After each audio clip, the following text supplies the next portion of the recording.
दोस्तों नमस्कार, मैं राम सूरत यादव। क्या हमारे देश की राजनीति में कुछ बड़ा होने वाला है या चमत्कार होने वाला है? ऐसा हम इसलिए कह रहे हैं, चमत्कार शब्द का इसलिए नाम ले रहे हैं कि चमत्कार तभी होता है जब कुछ बड़ा किसी क्षेत्र में होता है, और हमारे देश की राजनीति में बहुत बड़ा चमत्कार होने वाला है, या ये कहिए कि हो गया है। आज हम उसी का खुलासा करेंगे कि ऐसा कैसे हो गया जो कल्पना से परे था, और देश के बड़े बड़े राजनीतिक पंडितों ने भी ऐसी कल्पना कभी नहीं किया था कि भारत की राजनीति में ऐसा भी कभी चमत्कार होगा। तो आज हम उसी चमत्कार की बात करने जा रहा हूं। आपने देखा है कि इस समय पूरे देश में विपक्ष एक मंच पर आ रहा है, और यह जिम्मेदारी नीतीश कुमार बिहार के मुख्यमंत्री को मिली है। उन्होंने पूरे देश के हर प्रदेशों में जा करके सभी प्रदेश के अध्यक्षों से, सभी पार्टी के अध्यक्षों से मिल करके विपक्ष को एक मंच पर लाने की पूरी कोशिश कर रहे हैं। और इसी बीच में जो सबसे बड़ी खबर आ रही है, जो चमत्कार होने की हम बात कर रहे हैं, वह बात जो है चमत्कार की केजरीवाल को लेकर के आ रही है कि क्या केजरीवाल की पार्टी आम आदमी पार्टी और कांग्रेस भी एक मंच पर आ सकते हैं। ऐसा हम इसलिए कर रहे हैं कि ये दोनों पार्टियां एक तरीके से पूरी तरीके से बीजेपी को तानाशाही पार्टी एवं तानाशाही सरकार घोषित किया है। और जिस तरीके से आपने देखा है कि इस समय पूरे देश में यही चर्चा का विषय बना हुआ है, खासकर कांग्रेस और आम आदमी पार्टियों ने, ये दोनों पार्टी स्पष्ट रूप से कह रही हैं कि बीजेपी की तानाशाही सरकार को हर कीमत पे देश से हटाना है, क्योंकि यह पूरे देश में तानाशाही तरीके से सरकार चला रही है। और आपने देखा है कि केजरीवाल वही केजरीवाल हैं जिनका जन्म ही राजनीति में एक तरीके से कांग्रेस के विरोध करके हुआ है।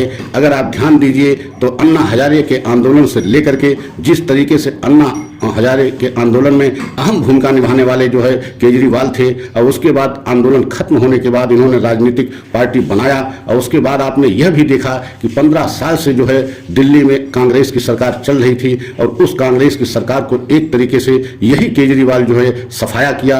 और सफाया ही नहीं किया, आपने बिहार पंजाब में भी देखा है कि पंजाब में जिस तरीके से एक तरीके से कांग्रेस की सरकार चल रही थी, वहां भी एक तरीके से यही केजरीवाल जाकर के वहां भी बहुत बड़ा झटका देते हुए पंजाब में भी अपनी सरकार बना ली। मतलब दिल्ली की सरकार और पंजाब की सरकार एक तरीके से कांग्रेस की चल रही थी, वहां दोनों जगह इस समय जो है सरकार केजरीवाल की चल रही है, आम आदमी पार्टी की चल रही है। और आपने देखा था गुजरात में भी बहुत बड़ा नुकसान जो है कांग्रेस पार्टी का हुआ था, वह भी केवल केजरीवाल के तरीके से के वजह से, आम आदमी पार्टी की वजह से। तो आज आप यही सोच सकते हैं, क्या यहां भी तक कल्पना किया जा सकता है कि आम आदमी पार्टी और कांग्रेस भी एक मंच पे आ जाएंगे, एक साथ आ जाएंगे? तो आप समझ सकते हैं कि राजनीति में सब कुछ संभव है। राजनीति में कोई भी चमत्कार कभी भी हो सकता है।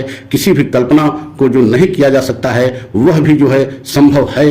तो आज हम वही कल्पना से परे बात बता रहा हूं कि इस समय एक तरीके से केजरीवाल भी कांग्रेस के साथ आने के लिए संकेत दे दिया है। और यह संकेत उन्होंने इसलिए दिया है कि उनको ऊपर एक तरीके से इस समय, जैसा कि आप देखा था अभी 10 दिन पहले सुप्रीम कोर्ट की 5 जजों की खंडपीठ ने दिल्ली सरकार को बहुत बड़ा एक तरीके से जो है आदेश दिया था कि दिल्ली सरकार ही सभी अधिकारियों की पोस्टिंग एवं नियुक्ति करेगी। लेकिन आपने देखा है कि सुप्रीम कोर्ट से आदेश होने के बाद मात्र 2 दिन के बाद ही जो है एक तरीके से बीजेपी सरकार, मोदी सरकार ने एक ऐसा अध्यादेश लाया कि सुप्रीम कोर्ट के आदेश को पलट दिया, और पुनः जो है पूरा अधिकार एलजी को हो गया।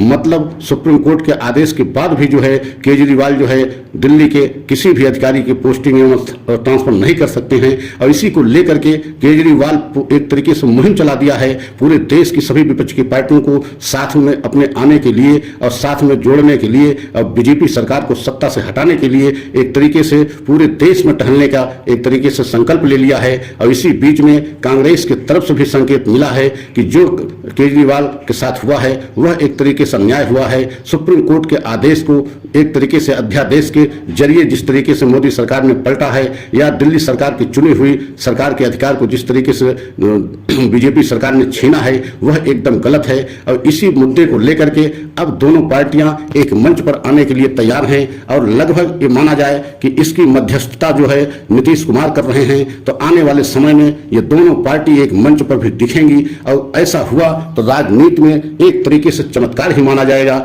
और बीजेपी के लिए बहुत बड़ी मुश्किल हो जाएगी। जाएगी। आने वाले समय में बीजेपी को बहुत बड़ी मुश्किलों का सामना करना पड़ेगा।